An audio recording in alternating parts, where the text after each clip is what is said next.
Hey there guys, welcome back to Dream Daddy. We are gonna continue Amanda crying. Right, okay. I love that name for the save file. I didn't do that.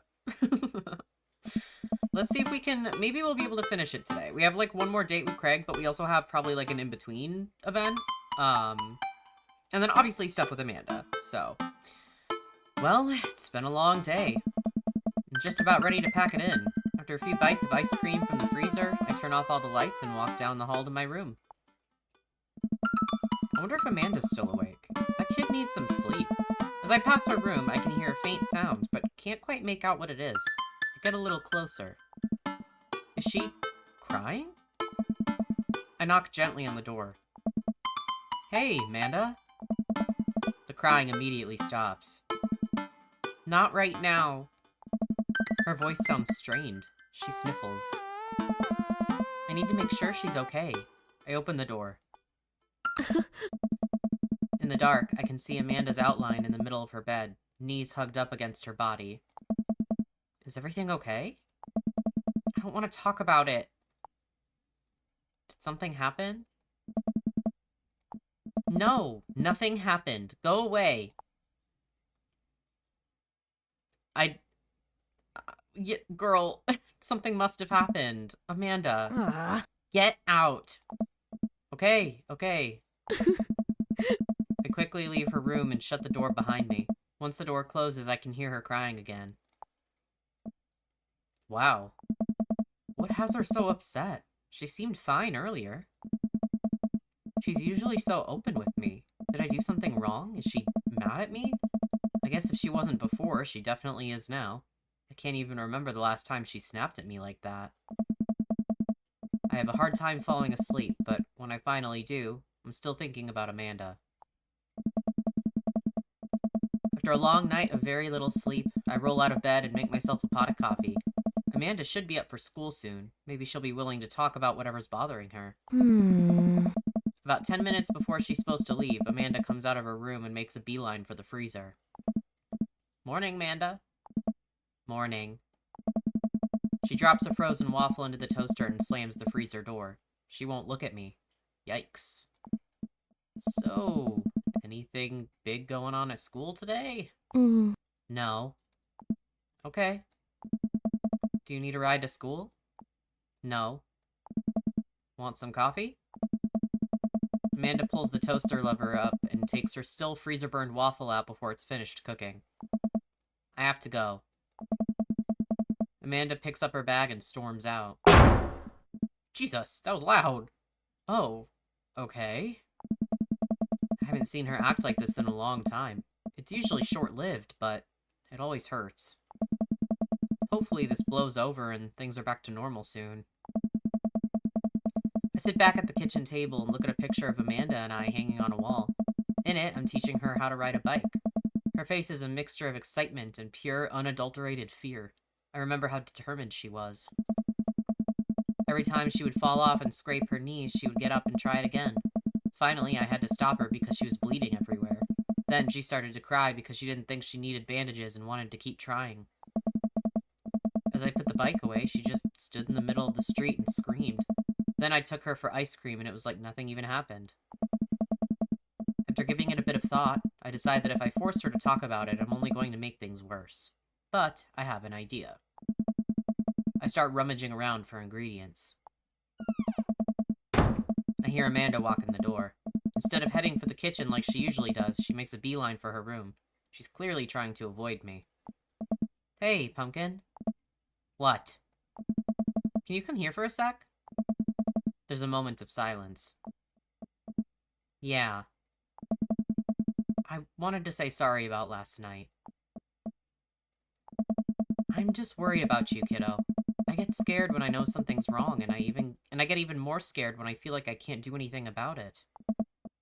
Dad, So just, whatever it is. And you don't have to tell me if you don't want to, but whatever it is, just know that you have a dad in your corner who wants you to be happy. Oh, no. Honey, you know I'm bad with words, so I was hoping I could speak a language we both understand. I pull a cake out of the refrigerator and place it on the table. Hopefully the frosting has set by now. Ta-da! Dad. Took me a really long time because I ran out of red frosting somewhere around sad and had to start over. Sorry you're sad, but I support you 100%. Huh. This is beautiful. It's strawberry. Yum! Amanda gives me a big ol' hug. I grab some plates and forks and serve us up some delicious cake. So, it's really stupid. What is? This whole thing. I know I've been really weird lately, and there's just... I don't even know how to explain it. I feel like I might have to make you a chart. I'm listening. Do you want me to take notes? I guess I should start from the top. So you know how Emma R is going to that fancy art school in California, right? Emma R. The other one? I guess you're not technically wrong. It's good to have fallbacks like that one. Anyways, ever since she got the acceptance letter, I've been feeling like she's drifting away, you know? And she's been spending a lot more time with Grace and Emma P. I just thought it was all in my head for a while, but then I found out from Rosie M that both of the Emmas, Grace, and Noah all went to a party at Mackenzie F's. On the same night, they all told me they were busy studying for the Calc AB final. Yikes. So, another important piece of information is, God, this is embarrassing. I, have a crush on Noah, and, that's the thing. What? Whoa. I had no idea. I definitely didn't know that. Okay. You're a bad liar. So are you. I learned from the worst. Oh. Anyway, so the only person I told about the crush was Emma R, and she promised not to tell anybody. I didn't confront them about the party thing because I didn't want to start drama, so I just kept quiet and kept going about my business. Amanda sighs. And then one day I invite everybody out to get nachos at the mall, and after not texting me back for like 2 hours, even though none of them ever put their phones down for more than 60 seconds, they all say they're busy, like simultaneously. So I tell them, never mind, I'll just eat nachos at home, right? But we were out of chips, and I really, really wanted nachos. Totally understandable. So I go to the mall anyway. I get to the food court, and who do I see there but Grace, Emma P, Emma R, and Noah, all hanging out together and eating nachos without me. What? It gets better. I'm standing by the escalators watching them, and I realize that Noah has his arm around Emma R, which is kind of weird, right? But then they kiss. No. Yes, I know. So I storm over there and I'm like, hey. And Grace drops a nacho on her shirt because of course she does, and Emma R just like glares at me. Grace. Nothing is coming up. I don't know who that is.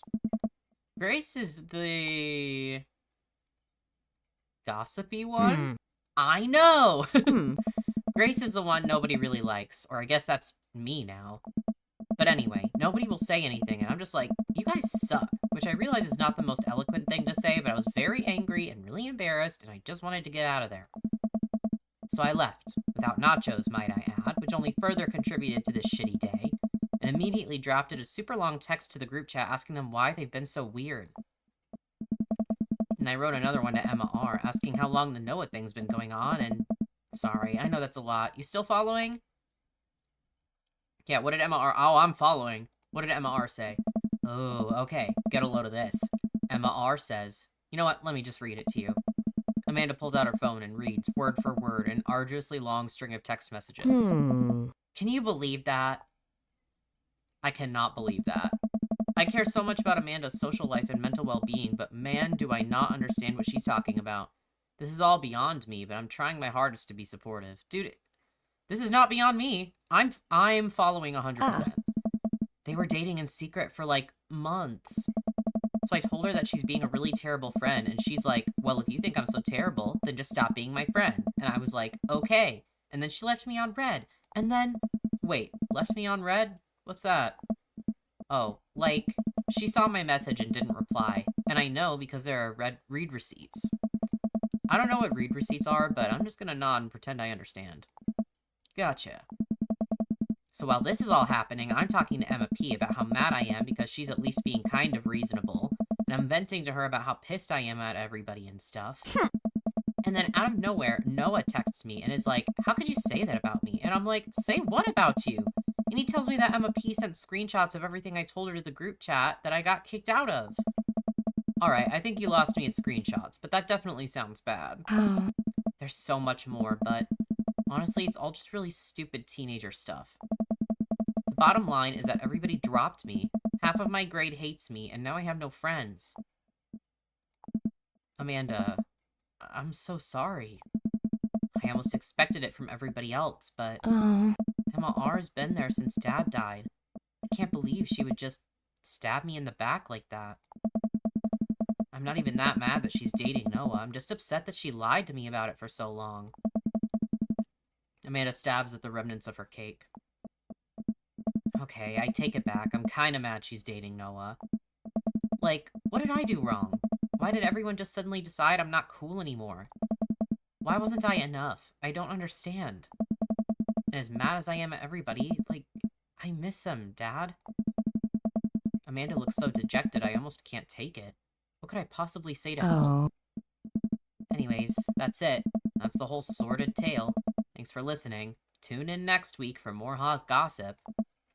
Wow. I know it's pretty dumb. It's not dumb. No, it's a stupid thing to be upset over. Amanda, your feelings are real. Don't ever be mad at yourself for having feelings. I guess. Unless you've secretly been a robot who's been approximating human feelings this whole time? Dad, if I was a robot, I would have transformed into a monster truck a long, long time ago.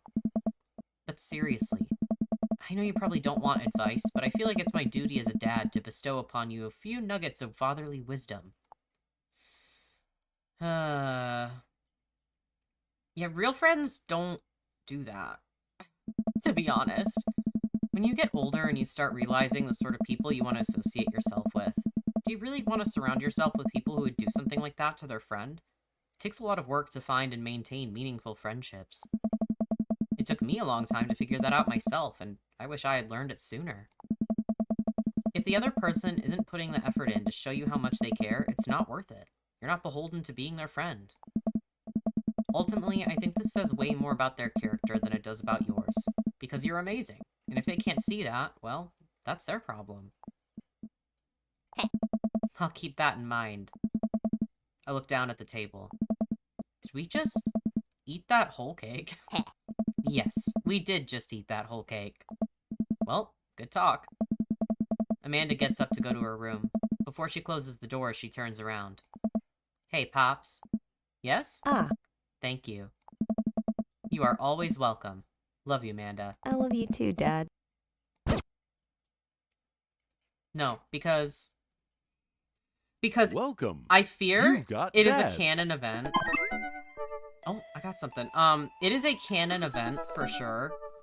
To like go through high school and middle school really, but like I feel like mostly it happens in high school where, you know, you're friends with a group of people and some shit happens. And it's so like soul crushing at the time because like that's your whole life. All you do is go to school. Like your whole entire life is school. All your friends are there. Like everything is there. And then if some shit happens, that is like the end of your world. It is horrendous. I would not go back to high school if someone paid me. Never in my life would I go back. Not a shot. And that kind of shit is just so... It, like, is so infuriating. Like, I've had almost that same thing happen to me, but in middle school. And somehow, like, I made up with pretty much everyone in the friend group at some point, but then I moved to a different high school. I went to an arts high school in junior and senior year, and literally every single friend that I had before just fucking dropped me because I moved to a different school. Just fucking dropped me. I was like, okay. And it's like, looking back at it now, like, it really, like, in the grand scheme of my life, it's not a big deal. But at the time, I was like, oh, so my life's over. Oh, so actually, this is the worst thing that's ever happened to me. And now everything is awful. No, those people just fucking sucked.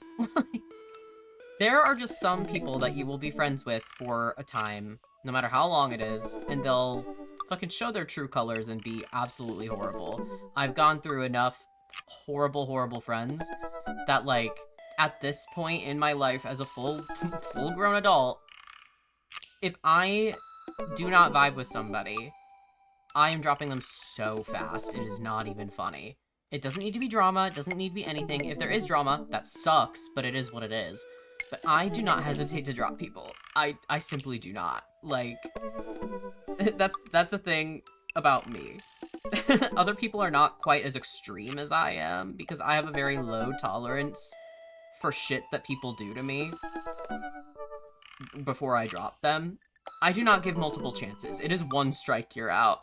Like, I'm just saying, so if this was happening to me, even as high schooler or adult, doesn't matter the age range, if I'm with a group of friends, and I have a group of friends, and if there's somebody that I like, and I tell one of them that I like this person, but they are secretly dating, and they don't tell me that, and then suddenly everyone is icing me out of the group, I'm going nuclear. I'm dropping every one of those bitches. I don't care. All of them are done. The guy, all the girl, I don't care. Everyone in that group dropped. I don't give a fuck. The minute I find out that they were secretly dating the whole time and everyone has just been, like, hanging out without me and kicked me out of a group chat and ignoring me, I'm like, oh, this fucking sucks, but you suck more. Like, these people suck more. And I'm done. I would not even talk to them. I would not give them a second chance. I don't give a fuck. Done. That's me, though. You do one thing, that I don't like, that I hate. It's not like a little thing, you know what I mean? It had to be pretty big, but you're done. You're done. Hey, Magnus, what are your feelings about poker? I don't know how to play it. Beyond hardly knowing her. Poker? I hardly know her. There it is. Well, good talk. Wait, I actually like poker. I just saw the joke and I had to take the shot. Please, Matt, I'm a dad. I'm contractually obligated. No, I get that. Anyway, we've been playing weekly poker games and I figured I should send an invite your way. That sounds great. I love losing money. Cool, dude. See you soon. Lose that money. I know it's not Craig focused, but it's fine. Don't ask me to play poker. I don't know how to play. Also, I think gambling's stupid. Matt invited me to a poker night at Joseph's house. I put on my going out coat and walk over. Across the way, I spot Matt, who's walking over from his own house. He's got a case of beer under his arm. Crap, I should have brought something. Oh. Hey, man. Crap, I should have brought something. No worries, man. It's your first time. Just bring a full wallet. How long have you guys been at this for? Years, buddy. Just a nice way to keep in touch with the guys. It's never really high stakes. Craig's here. Tucking my hair behind my ear. We pass through the fence enclosing Joseph's backyard. Craig, Brian, and Joseph hover around the patio, drinking beer and chatting. Robert sits in the corner, brooding as usual. Oh. Magnus, glad you could make it. Oh. So am I. Psyched to take all your money. Just like old times. Craig's the resident shark. We prefer the term person who's good at poker. I'm well aware. Craig's always been suspiciously good at poker. Huh? Are you still as terrible as you were in college? Tell the truth. I am still terrible at poker. My tell is a sustained childlike giggle. Hey. There's no way you're as bad as Joseph. Joseph shrugs. Hey. This is basically my tithing. I'm giving back to the community. Nice. Plus, I'm happy to just sit here and eat all of Brian's snacks. Hey. Guess who brought pigs in a blanket? Hmm? Not Craig. Hmm? Hey, my chia seed and granola energy balls are just as delicious. Everybody laughs. Let's just get the game going. Hmm? We all take a seat at the table and Matt starts dealing cards. The first couple rounds go by easily as I'm getting the hang of things, but it's obvious that Craig is running the show here. Craig, how did you get so good at this? It's pretty easy. You just start getting a feel for everybody's tell. Like, Matt will scratch his ear. Hey. Brian adjusts his pants when he's trying to lie. Oh, Hey. shucks. Now wait a second. Hmm? And I think you just loudly announce to the whole room when you have a good hand. Yeah, yep, that's me. What's Joseph's tell? Everything. Literally everything. The man is an open book. He couldn't lie if he tried. That's very funny to say, considering his route is, like, full of lies. Well, at least I have God on my side. Oh. See? You can't even say that with a straight face. What about Robert? Honestly, the man's an enigma. Robert raises his glass of whiskey to us in a solemn salute. I think he'd wipe the floor with us if he actually tried. I'm just here because I enjoy the company. Hey. Robert pulls out his phone and stares at him. Robert, is that a flip phone? Oh? Yeah. Whoa. What, are you a drug dealer now? Hey. Yeah, what do you need? Horse? Speed? Tijuana Johnny's? I don't know what that is. I can get you the street stuff easy, but if you're looking for something exotic or designer, that's maybe 72 hours and a favor call. Maybe I won't need you today. Maybe I won't need you tomorrow. But someday. Oh, I don't really... I think I'm good. Right. Oh. But still, if you got the coin, I got the goods. I dropped my phone in the toilet, and this is a backup until I can get it replaced under warranty. Everyone murmurs their sympathies. We've all been there. We go back to playing. I really gotta stop eating these pigs in blankets. Pigs in blankets? I don't know. They're very good. I think there might be cheese in them. Oof, I don't know if I got enough to raise you this round. You can always bet your firstborn. Hey. If you think you can handle another one, be my guest. Briar and Hazel are a handful, to say the least. Buddy, you think 3 kids is a handful? Try 4. I'm operating at 100% dad capacity at all times. Actually, it's technically 5. Christine saw a commercial for one of those dolls that poop and wouldn't stop asking for it. We ended up getting it for her birthday, but she's so grossed out by the fake baby poop that she makes me change its diapers. So now I'm changing the real baby and the fake baby. Oh. There's just a lot of poop in my household right now. Daisy got one of those a while back. One night I walk in on her after she tried to take the doll apart to see how the poop mechanism worked. Then she couldn't put it back together and started crying. Poop everywhere. Fake poop, but still. That reminds me of... Wait, do we all have doll stories? Everyone nods in agreement. Oh. Guys, I really don't need any more poop in my life than there is already. Can we just go back to poker and not talk about poop? Oh. I don't like potty humor. I hate that it went that route. I hate potty humor. I hate it. It's just not funny to me. I don't like it. Matt deals another hand and we quickly forget about the poop. Thank God. We run out of pigs and blankets, so we switch over to Craig's healthy snack food. It actually isn't terrible. Oh. These kale chips are phenomenal. We should sell these at the coffee shop. Oh. It's my own recipe. I'd be happy to give it to you guys. Hey. I can see it now. Pierce the kale. Chips. Hey, dude. Pierce the Veil is a popular post-hardcore screamo band out of San Diego. I know Pierce the Veil. It's like the first one I've really known. We all look at Matt, confused. Oh. It's maybe not any of your wheelhouses. How's the shop nowadays? Hey. Busy as ever. I'm toying with the idea of hiring on another person to work the counter, but I haven't found a good candidate. Oh. If Amanda's looking for a summer gig, let me know. That's really nice of you, but I think she's been burned too badly by coffee shops before. Literally, not figuratively. Hey. Matt cocks his head to the side. I'll ask her, though. We get down to the final hand of the night, and it's Craig in the lead by a landslide. Joseph has long since lost all of his chips and is taken to tidying up, refusing any help from the rest of us. Brian deals us all cards.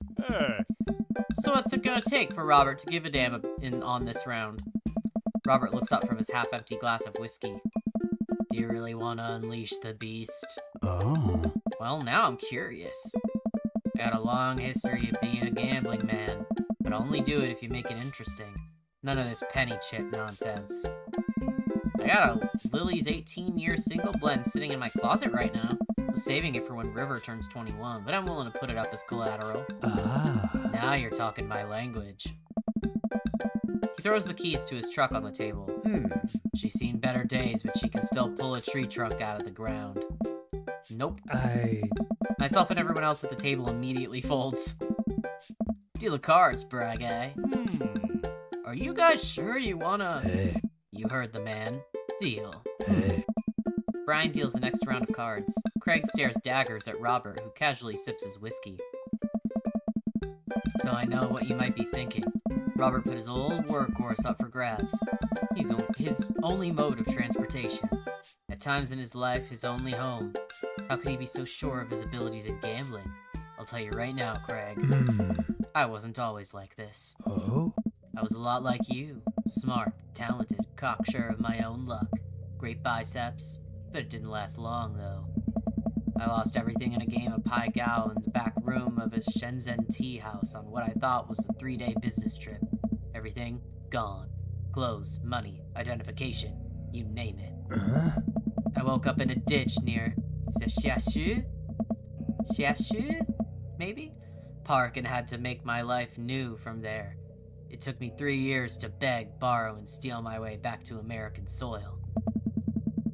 And in those years, I saw the greatest depths of human fear, loved deeper than I ever had, and lost it all many more times over. I don't know. I've seen my own death, Craig.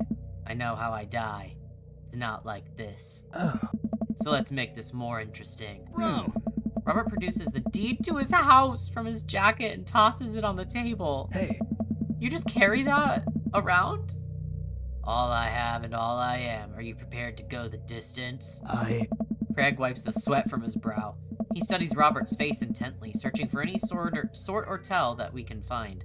Robert casually sips his whiskey again. So my cat's meowing and distracted me. Can I help you? Now she's silent. What the hell? I fold. Hey. Everyone erupts.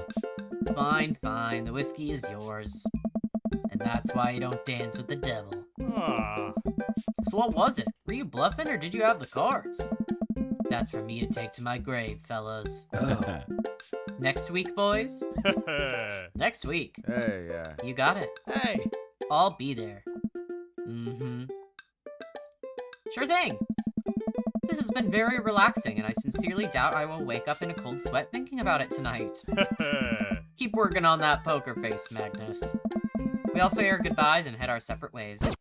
Isn't it kind of sad Damien wasn't invited? Welcome. Does he just not like it? You Did he got not want to go? dads. Also, Hugo wasn't there, now that I think about it. At first I was like, wait, I guess as long as it's not only one of them excluded. That would suck. Okay, third date with Craig. You know what they say about third dates? They get pretty serious. You might not have time to browse dad book for a while. Are you ready? Save and continue. I will say, well, I'll kind of point it out when we get to it, but this date gives you the chance to die. You can literally die during this date if you do certain things. It's the only way you can die in this game, and that's so funny to me. It took some time for our schedules to line up, but I was finally able to find a weekend where Craig and I could go camping. He always stays so busy with work and the kids, but it's good to know that we'll just be able to spend some time relaxing together in nature. Since our first run, I've managed to go on regular runs with Craig. I mostly do them because it seems like the only time we get to hang out, but the added benefit is that I've seen a lot of improvement in my health. I was able to sift through the attic and find my old camping gear from college. Craig put me in charge of bringing the sleeping bags and the tent while he takes care of the food, so I double-checked to make sure everything's ready to go. Craig should be here any minute now. Amanda's gonna be spending this weekend on a school trip to our nation's capital. She hasn't been away from home without me for longer than a day since she was 14. I hope she isn't feeling as nervous about it as I am. Hey, Amanda Panda. Amanda's in the middle of sitting on top of her luggage in order to get it to finally zip. Hey, Pops. Ready for your trip? Once I get this bad boy all zipped up, I'm good to go. How much did you pack? That seems like a lot for 2 days. Oh, it's all of my camera equipment. Lenses, tripod, flash, all that. Are you even gonna have time to take pictures? I'll find a way. I need to get some good shots for my series on national monuments. Ooh, what's the series about? It's one one of those internet series where I reimagine Disney princesses as founding fathers. What? I'm kidding. Nobody likes those. I'm taking portraits of my friends. Oh, well, I'm gonna be in the woods, out there in nature. You know, roughing it. Just me and Mother Nature. The old Madre de Trees. Are you gonna be alright on your own? Yeah. Mm-hmm. I'm not gonna have any signal out there. I won't be able to text or call you at all. Eh? Oh, it's alright. I'll be able to survive a couple days without constant updates on who just got voted off International Haunted House Hunters. Well, I'll miss you. And for the record, Bradley was pushed down a flight of ornate stairs by a ghost. They were really beautiful stairs. Amanda finishes zipping up the big suitcase and lugs it next to the door of her bedroom. She turns around and gives me a big hug. Yeah. Relax, Dad, Tron. I'm a big kid now. I can take care of myself. Besides, I gotta share a room with Monica Sanders and 2 mom chaperones. The most trouble I could possibly get into is falling asleep with a tub of ice cream on me. Oh, well, alright. Don't steal anything, okay? Since you asked nicely, fine. Promise. I step outside, hauling my bags behind me. Craig's already strapped some camping gear on top of my modest but stylish car. He notices me carrying my equipment and hurries over to take it from me. Such a gentleman. I almost had a case of the vapors there. Oh. Ha ha ha ha ha. Never fear, these muscles were made for picking up heavy things and putting them in other places. Remember, it's your weekend to relax. Take it easy. Hmm? I guess I can't argue with that. Oh. Everything good with Amanda? Yep, on our way to a school trip to Washington, D.C. What about your offspring? Oh. Already at Smashley's for the weekend. I'm ready to get my camp on. I load the rest of my stuff into Craig's car and we get in. Oh no. What's wrong? I think I left my juicer plugged in. We gotta go back. Are you worried that someone's gonna break into your house and cold press some carrots? No, it's just... Just try to relax, man. Let the juicer float away. Take all of your worries and blend them into pulpy good vibes. Craig takes a deep breath. Do we have anything to listen to? All I had at my place is a series of CDs that guide you through a thorough and intense calisthenics workout. You wanna listen to those? I'm just kidding. Craig hands me a thick case filled with CDs. Take your pick. I thumb through page after page of kids' sing-along CDs. Oh yeah, Twinkle Twinkle Little Star. Takes me back.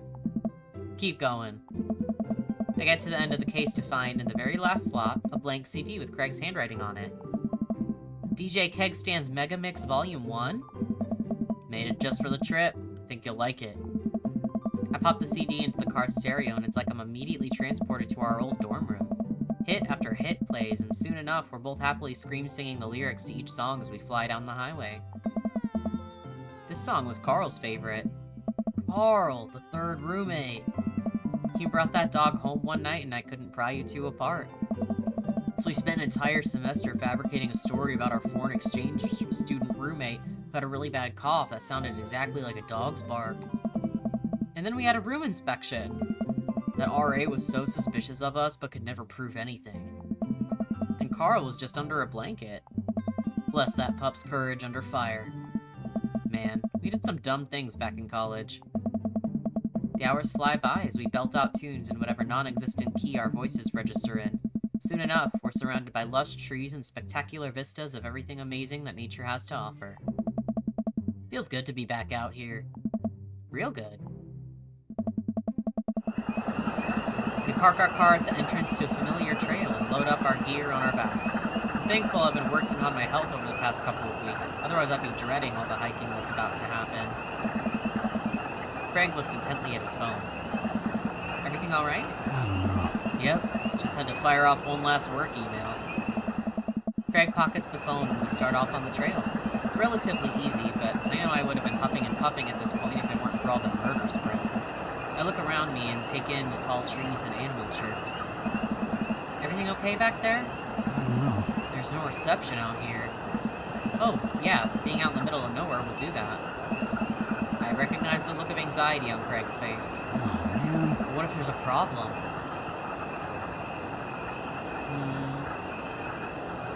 You've trained for this. Look, Craig, we all know that if you really wanted, you could flex your calf muscles and fly out of here like a rocket ship all the way back to Maple Bay. You're gonna be fine.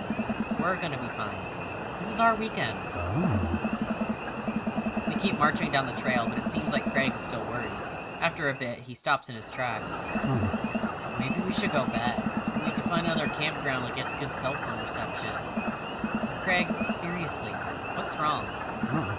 I mean, I'm just really nervous. My dad instinct is kicking in, and my mind keeps conjuring up all sorts of worst-case scenarios. What if something happens to the girls? I don't have a signal. I would have no way to know it. Let me tell you, that feeling never goes away, no matter how old your kids are.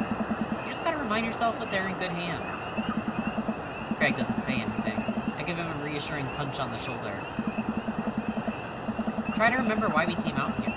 The plan was to get away from it all and just focus on ourselves for this little trip. No distractions, no cell phone service, just two dads relaxing out in the woods. Craig looks me directly in the eyes. Oh. No distractions, no cell phone service, just two dads relaxing out in the woods.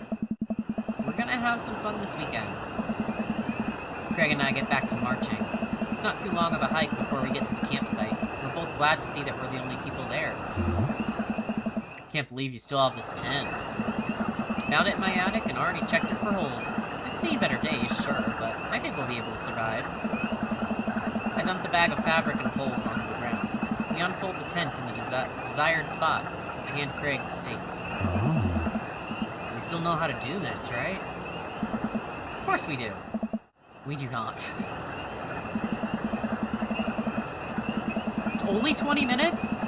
I've put up a tent one time in my life, and it was one of the worst experiences ever. That shit sucks so bad. 20 minutes is crazy.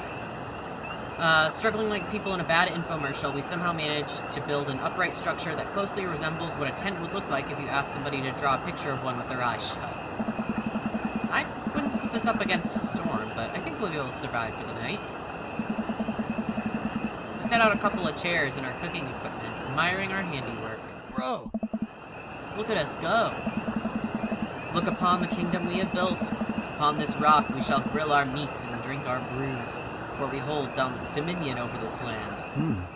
Verily. And, look at our camping chairs, which we are going to sit on. So what's next on the camp extravaganza docket? Well, now that we have shelter settled, I think it's time for us to do some exploring. There's a waterfall a little bit up the way that I'm sure we could hike to. Let's get hiking! Craig and I venture into the woods. We amble along, taking our time to chat and admire the wildlife. Craig reaches out an arm and stops me. Hey! Dude, does that look like what I think it looks like? I look over at where he's pointing. Oh my god, it does. That tree looks like a butt. I can't get over how detailed it is. I examine the butt tree further. The contour is perfect. Even it has back dimples. I thought we were gonna have a great time camping, but this makes it even better. Craig holds back a snicker. I aspire to have every hike be as good as this one. I'm snickering now too. Let us analyze this tree further. Craig and I share a huge belly laugh at our awful jokes. The best thing about this is that there's no daughters here to tell us our jokes are bad. We high-five. Craig and I hit the trail again. It's been a long time since we've been out here, but everything seems more or less familiar. We point out old landmarks that we remember back from our college days. I think we're getting close now. Check it out. There's a clearing up ahead. As we get closer, I can hear water running. Waterfall! Cresting over a hill, Craig and I are greeted by a wide clearing surrounded by trees. In front of us is a beautiful waterfall spilling into a large body of water that runs into a river. Mouths agape with the genuine beauty of the place, we go to investigate. The old waterfall. Dude! It's gorgeous. Nature is so rad. Peering further, we get an idea of how deep the pool is. Think we could jump off it like the old days? Ha! This old dad is happy here on dry land. Looks like you could climb right up over there. We didn't even bring swimming trunks. What are you talking about? Craig immediately begins taking his clothes off. Okay. This is my favorite. Look at Craig's butt. Don't look at Craig's butt. I gotta look at it. I can't help but sneak a peek. That is a good butt. Craig turns around and suddenly, he catches me looking. I do a lot of glute workouts. He likes it when you check out his butt. Okay. I immediately turn away, blushing. You coming or what?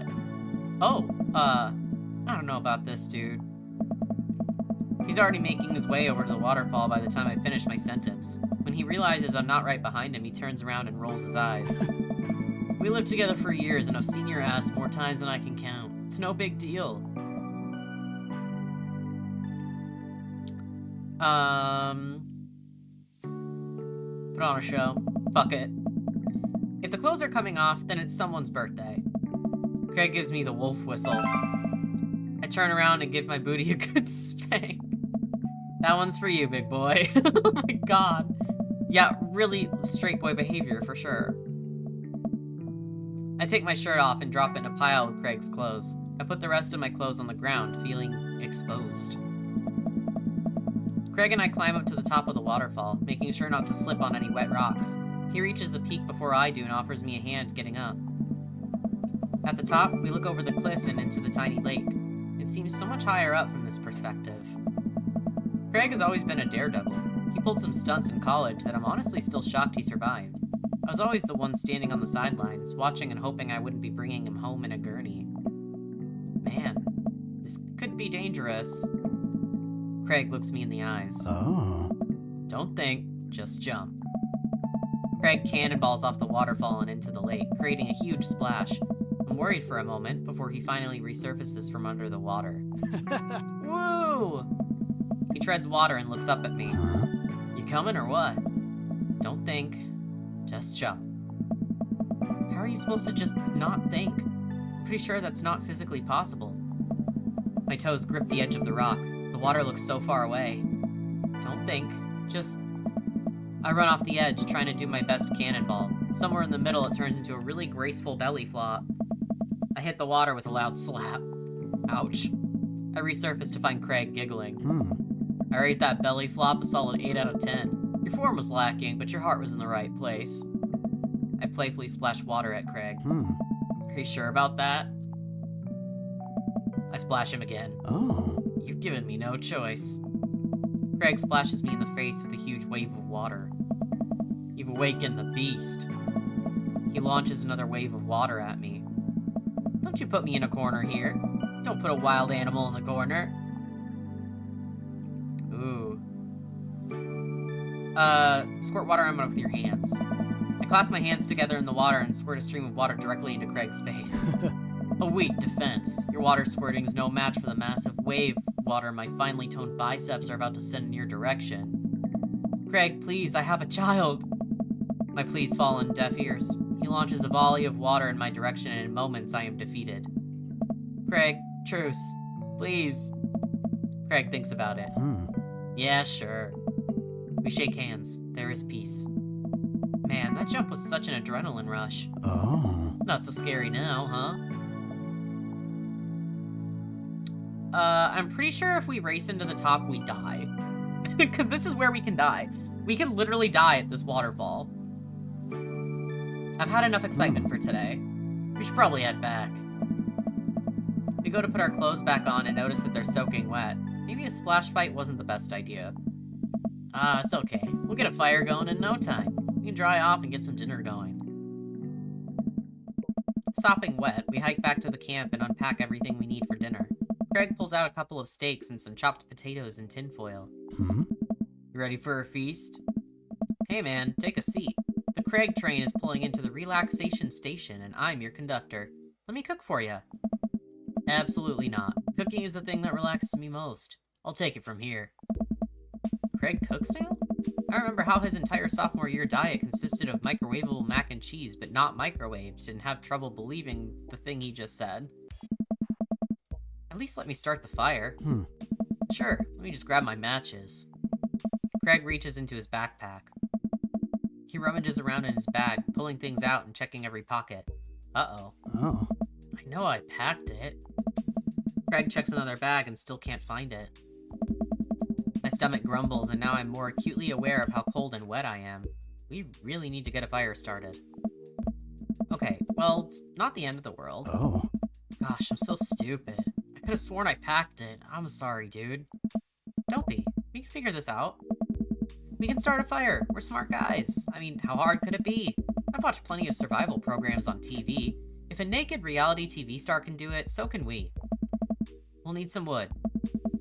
I gesture to the trees around us. Oh, man. There's no shortage of that.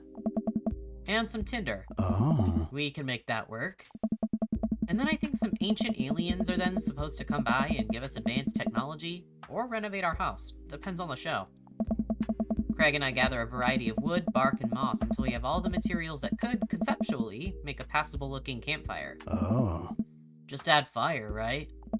That's the fun part. The sun is just now setting and a cool breeze rustles the leaves of the trees around us. We have to work quick. Nice. I've done this in the past and I know I can figure it out. Just give me a second.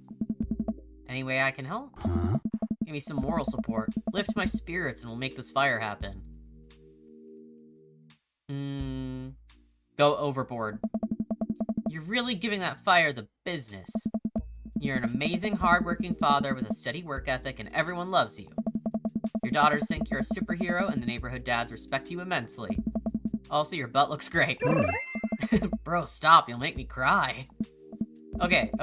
Don't want your tears putting out the fire. Eventually, Craig is miraculously able to get something going. He blows on the embers and gently places the glowing moss onto the base of the pit. Soon enough, we have a nice little fire going. Way to go, man. We're regular old outdoorsy fellas. Hooray for not dying. I take a seat in one of the lawn chairs Craig brought and cozy up to the fire, warming up my hands. Huh? Relax, man. Take it easy. Let me handle the dinner. I watch as Craig stokes the fire and sets up a makeshift grill for the steaks. After all that hiking and swimming and fire starting, I'm able to relax a bit. With the sound of crickets and the scent of steak filling the air, I actually feel pretty calm. Craig expertly sears 2 steaks in a pan he's been heating up on the fire, cracking thyme and crushed ginger over it while basting them both in butter. Blasting them with butter. Fuck yeah. Wow, I didn't know he was actually good at cooking. The fanciest I ever saw him get in college was when he started sprinkling the seasoning packet onto dry ramen and eating it straight up. When did this happen? You used to eat cereal every morning with beer instead of milk. I grew up, I guess. I think these are just about ready. Craig puts the steaks onto a paper plate and sets them aside. I start to reach for one, but Craig smacks my hand away. Oh. Dude, let them rest. It'll be more flavorful that way. I patiently return to my seat, eyeing the steaks longingly from a distance. They smell incredible. Craig prepares a side salad for us in the meantime, sprinkling feta cheese onto freshly chopped greens. He places it next to a generous pile of roasted potatoes covered in olive oil and rosemary. I'd be demolishing those potatoes, dude. Oh, those potatoes would not last with me. Not a shot. Once it's all ready, we sit down by the fire and dig in. Huh? Everything taste okay? I'm in heaven. That's what I like to hear. Remember how for an entire semester we would eat burritos for breakfast, lunch, and dinner? Huh? It's so hard not to go back to that. Look at you now, man. You have kids, a great job, and now you cook like a vengeful wizard whose arch nemesis is microwavable food. I'm really impressed with how much you've gotten your life together. Craig laughs, but there's no humor in it. Oh. I'm glad you think that. I glance at Craig while he picks at his salad.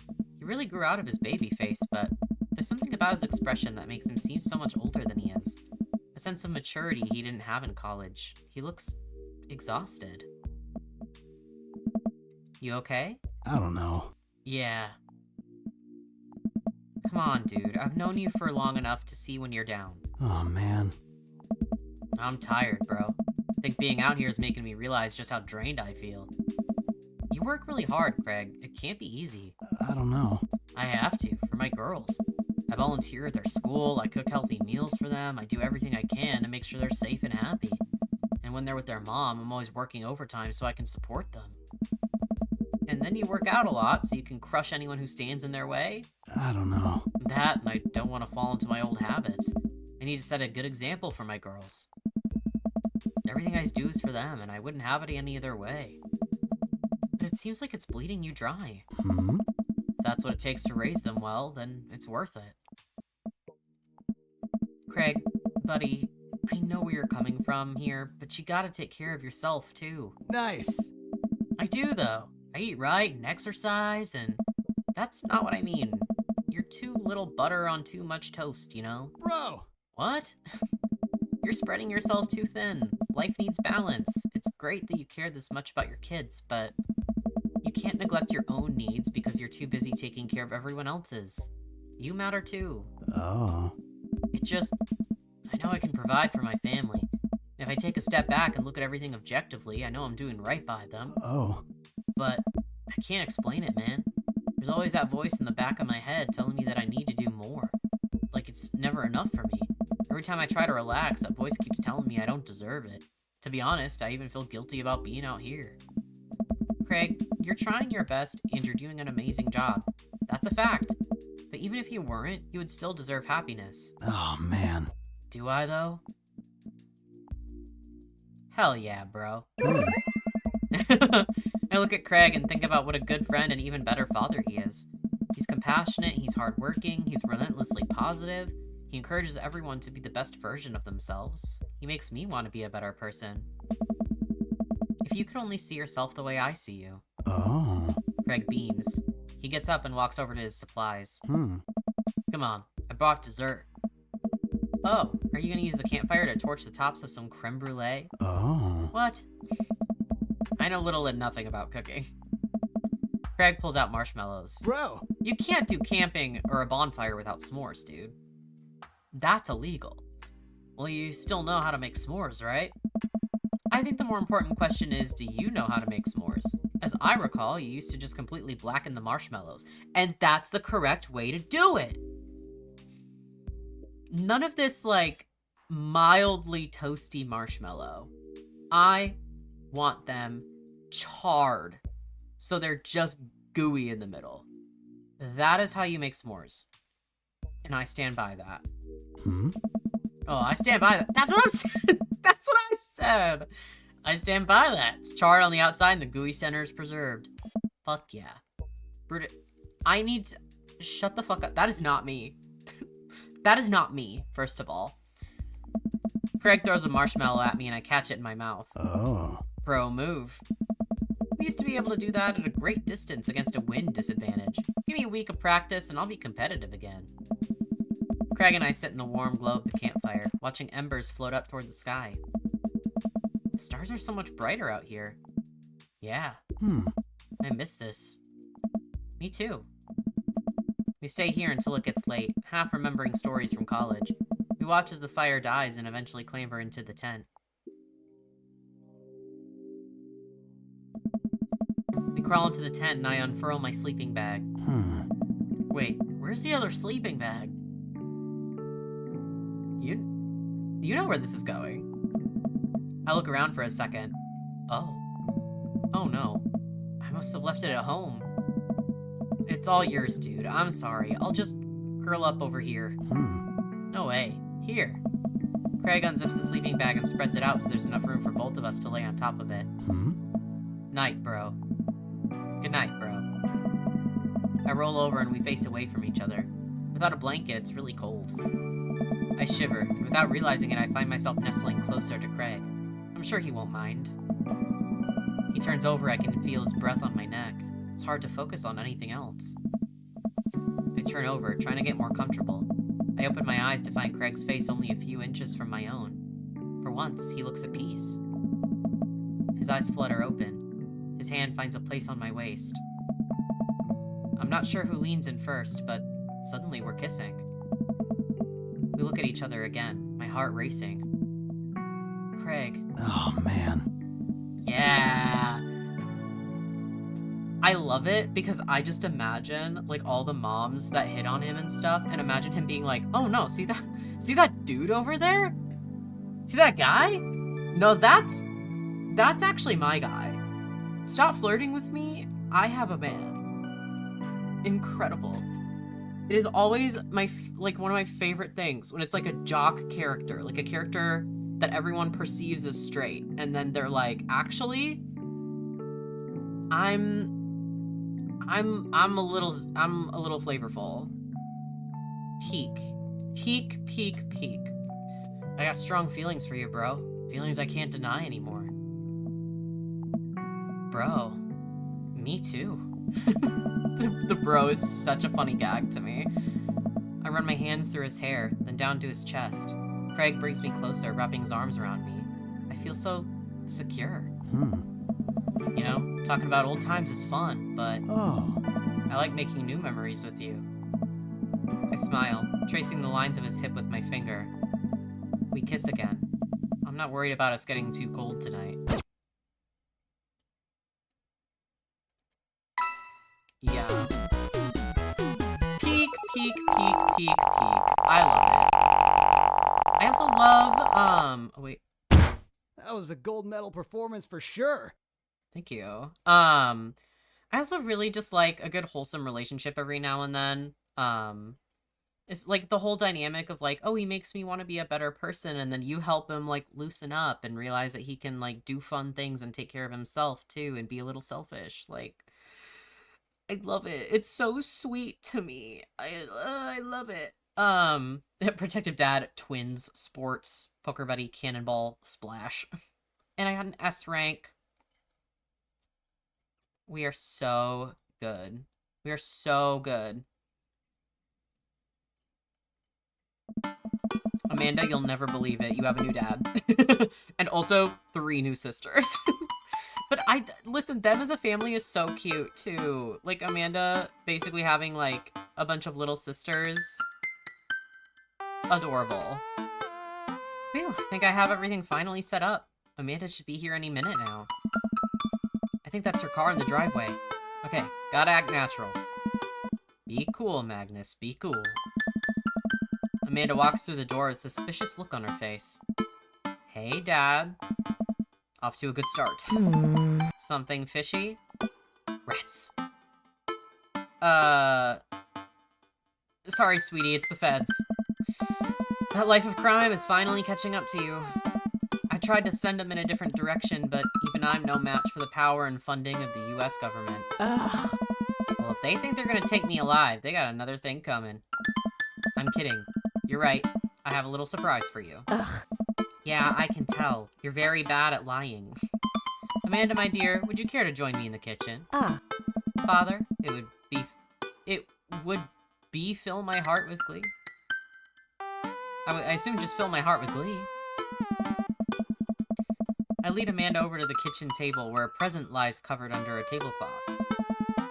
It's nothing special, but I wanted to get you a little something. You graduated high school last week, and I know you told me not to make a big deal about it, but... Aw, Dad, you... I dramatically whip the cloth off the table. Amanda's jaw drops. Yes. No way! I figure you probably won't be able to get cable in the dorm, so I thought it might be nice to take a piece of home with you. A DVD box set of Long Haul Paranormal Ice Road Ghost Truckers. This is all 19 seasons. And bonus material, including commentary with actual ghosts featured on the show. Dad, I love this. Thank you. She gives me a big hug. I'm glad you like it. Hey, you want to hang out with me in the backyard for a bit? Toss the old pigskin or something? Totally. I follow Amanda to the back door. Surprise! What? You told me not to make a big deal, but you seem to have forgotten that my entire mission in life is to make a big deal out of your accomplishments. So consider this your graduation party. Surprise! Dad, everyone's here. Well, yeah, everyone wanted to come and support you. All right. Is that a mac and cheese bar? Sure is, fully customizable down to the type of mac. And there's an ice cream cake, the good kind with the crunchies in the middle. Yeah. I don't know what to say.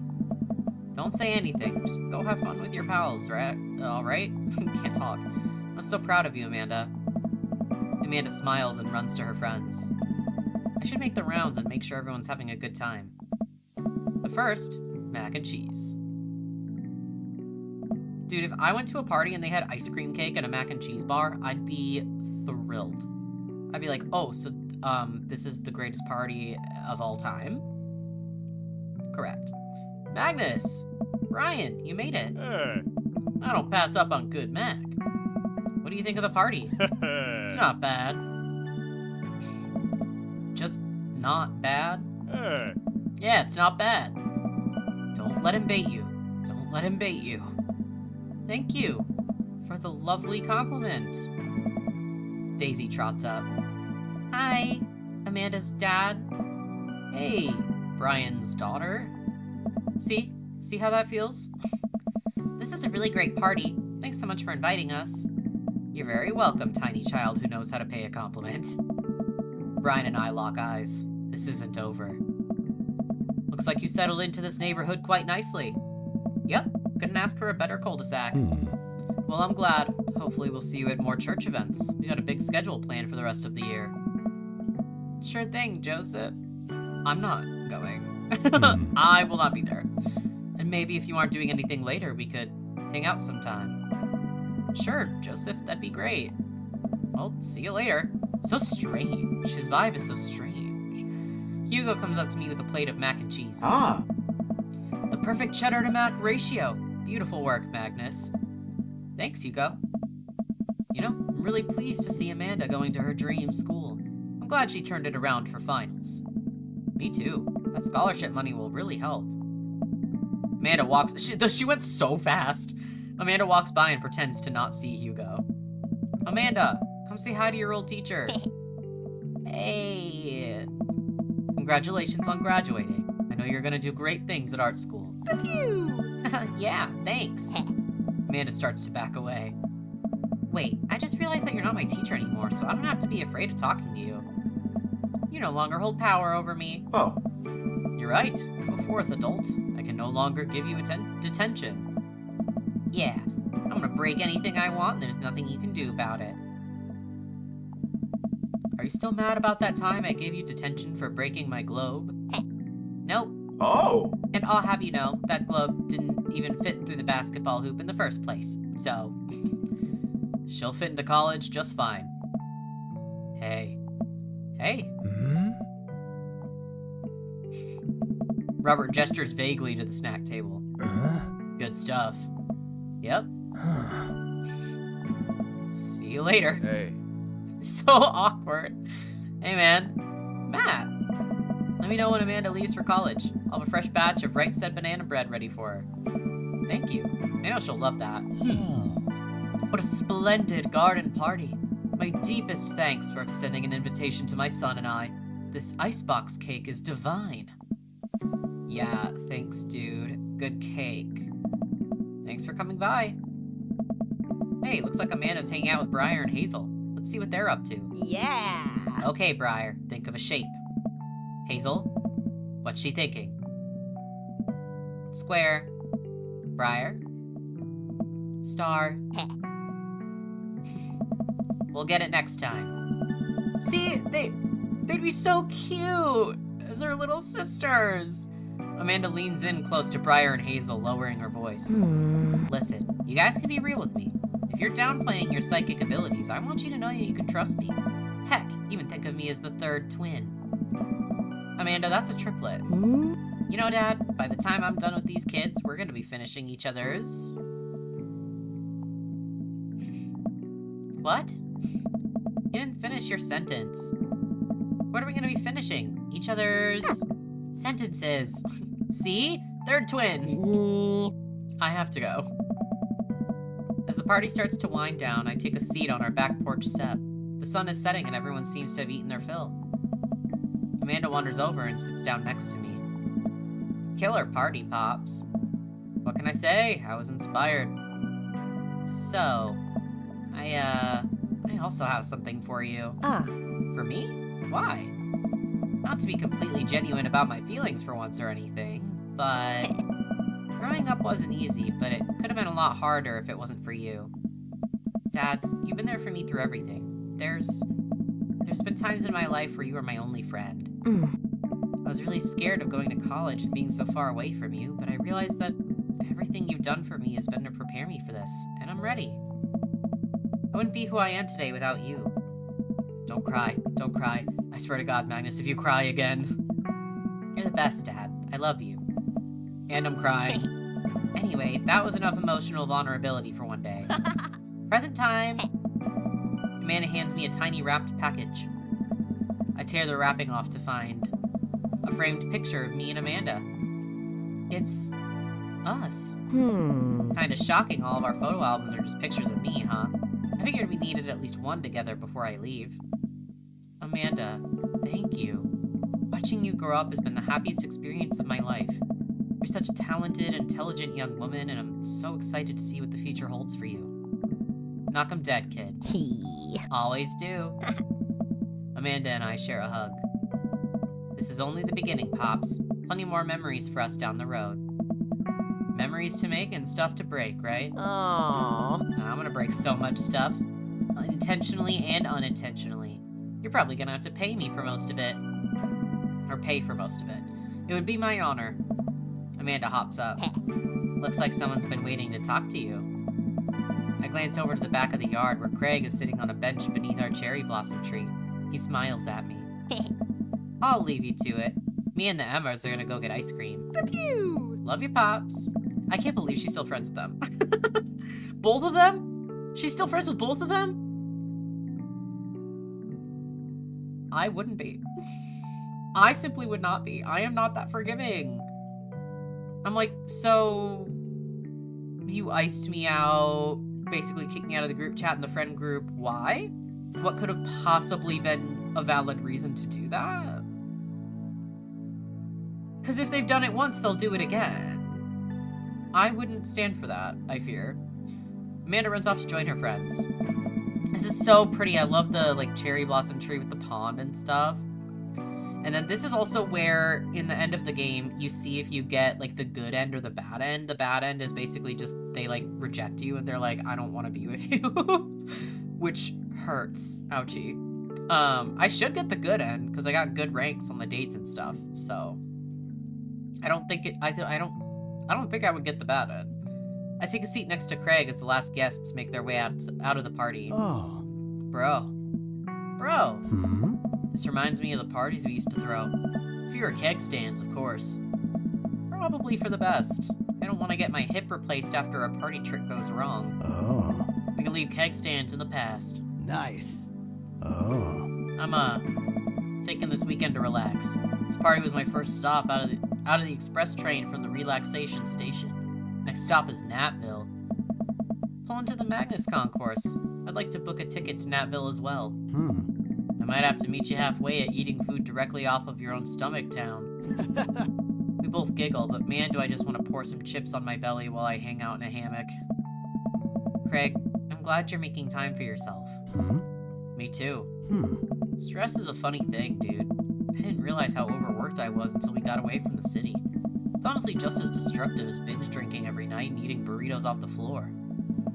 I guess we need to get out of the city more often then.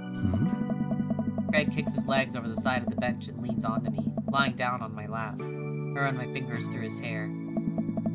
You're looking for balance. I admire that. I try not to feel guilty about doing things for myself. Oh. It's a process. It's gonna take me time to figure it out. I might need your help, bro. Craig, I'll be your bro to the day I die. And if being your bro means forcing you to take care of yourself, then I'll happily oblige. Oh. Craig looks up at me, smiling. Bro. Nice. That means so much to me. Craig sits up and pulls me into a kiss. I win. I win! Bro. We both laugh. Oh. You and me, we're gonna be alright. Yes. I love it. Absolute daddy. No, yeah, so that's my favorite route, at least. I am considering the idea of, showing the death scene just for fun, because it's very easy to get. And just to kind of show you guys the other like, outcome of that. Oh yeah, if I hold down the mouse, left click, I should say, it, like, speeds up the credits. And there are, like, little mini games. There's, like, a golf one that you can do if you date Brian. Look at that, so cute! You're the best, Pops. Amanda. Click to continue. And then you get the Craig art at the end. I love it.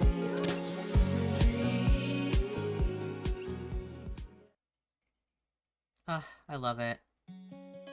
Okay. I should be able to just load a save. Oh my goodness, that scroll is very short. Is this before? I can't tell if this is before or after.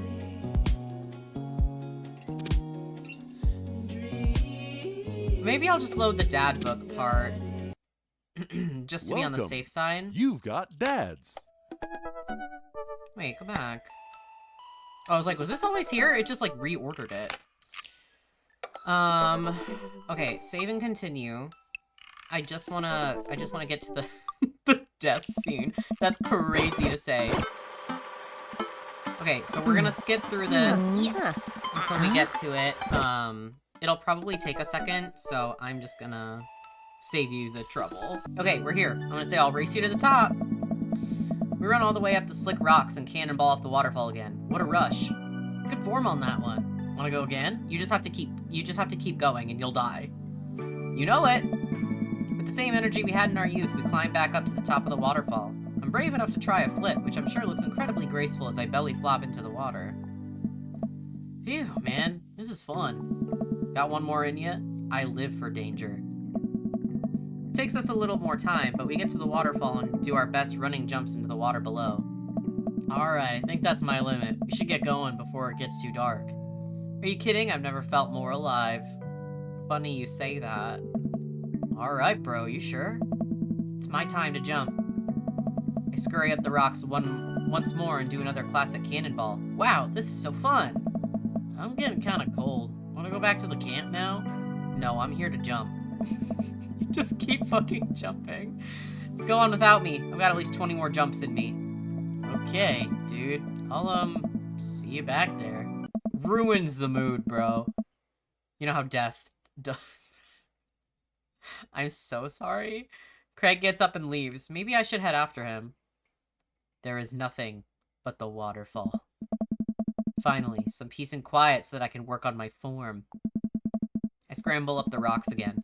Man, the adrenaline is wearing off, I guess. By the time I get to the top, I'm gasping for air. Here goes nothing. I take a running start for my biggest jump yet. But as I get to the edge, I trip, tumbling off the cliff and onto the rocks below. As my broken body slips into the water, I look down to see a pool of red forming around me. I don't have long, just long enough to be alone with my thoughts. Why? Why did I push myself beyond my physical limits? Why did I let the search for adrenaline overrule my sensibilities? Why didn't I use the buddy system? Goodbye, cruel world. I can see that my chances at love were dashed much the same as my poor body was dashed upon these rocks of this waterfall.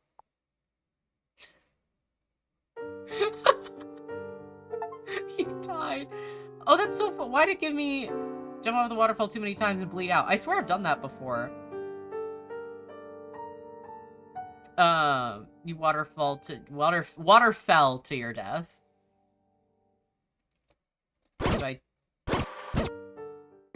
Oh, it just, oh, I didn't realize it would do this and just bring me back. That's great. That is the only way you can die in this game. So funny. I love it. I do.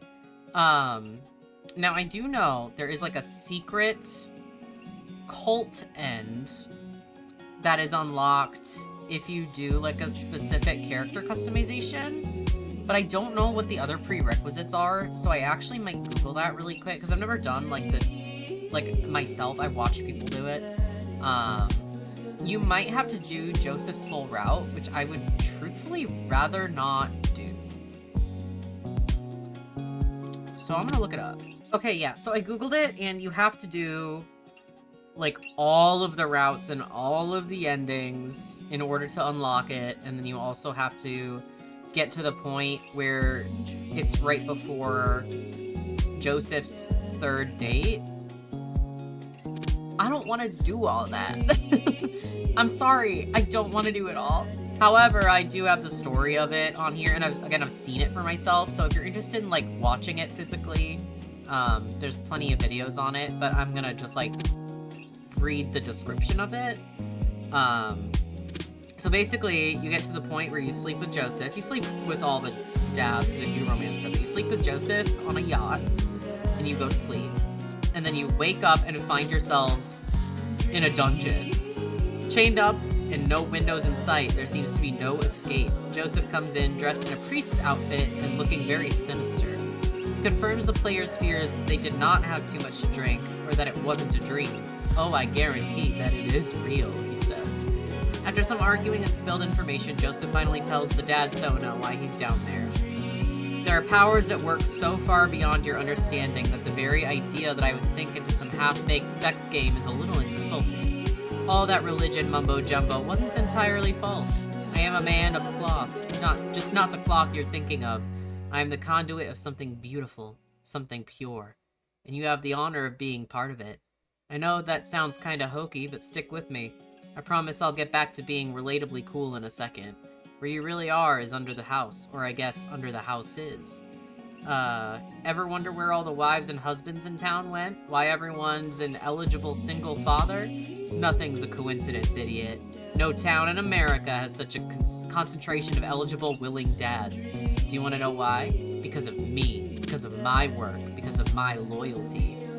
Maple Bay is a beacon of unfathomable power, but it requires sacrifice. It needs to feed on those deep, unquenchable pangs of anguish. And all to get these very good friends of ours here in my town, and my father's tower, and his father before him, hurting for human touch, praying for the salvation of kindness. Out there in the dark of the sea lies something that has been waiting to return for 100 million years. It has showed the path to Jonah, my ancient ancestor, and it has shown the path to me. And I will fuck each dad whose life I destroyed until the shame and stink of their failures is returned to the eternal king of life. The dad Sona's knocked out again. They wake up with someone covering their mouth. Mary, the wife. She unties the player, tells them to run, then disappears. As the player progresses in the cavern, walls either become larger or smaller, corridors expand, and the player even has to crouch to go through. Dad Sona runs to a door leading to the player's house. They reunite with their daughter Amanda, who offers to cook them breakfast. When the dad Sona reaches for their word jumble, they realize it's a crossword. When the dad Sona asks Amanda her birthday, she turns into a demon. Once the player is back in the dungeon, Joseph confronts them. When Joseph brings up Robert, they grab the knife he gave them and lunges for Joseph. He knocks the player's knife away, now attempting to kill them. You also have to do prerequisite where I think you get, like, Robert's knife or something? Something like that. Before the player backs out, Joseph lets go with a stab wound in his shoulder. Mary is holding the player's knife. As Mary attempts to help the dad Sona, the children come in and eventually corner Joseph. After this endeavor, the dad Sona wakes up in their bedroom, Amanda trying to wake them. She explains to the dad Sona that the yacht Joseph and them were on sank, rescue teams pulling them from the water only a few days prior.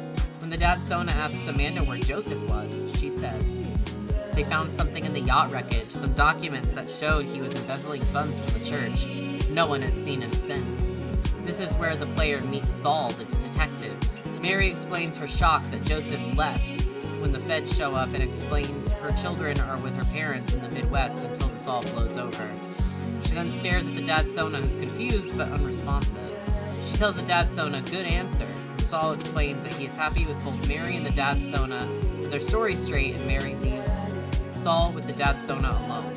Saul explains that the player should just go on with their life as if none of the events ever happened.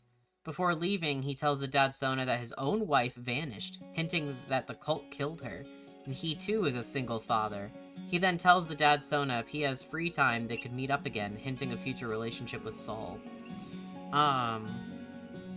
Yeah, final lines and cult ending, it's basically just the same. But yeah, so it's also non-canon. I know I say like true ending or whatever. It's just like a hidden special ending. Kind of pokes fun at the whole, like, the question that people would ask a lot is like, why is it just a town full of single dads that are all like dateable? So it pokes fun at that a little bit and gives a little bit of horror in there.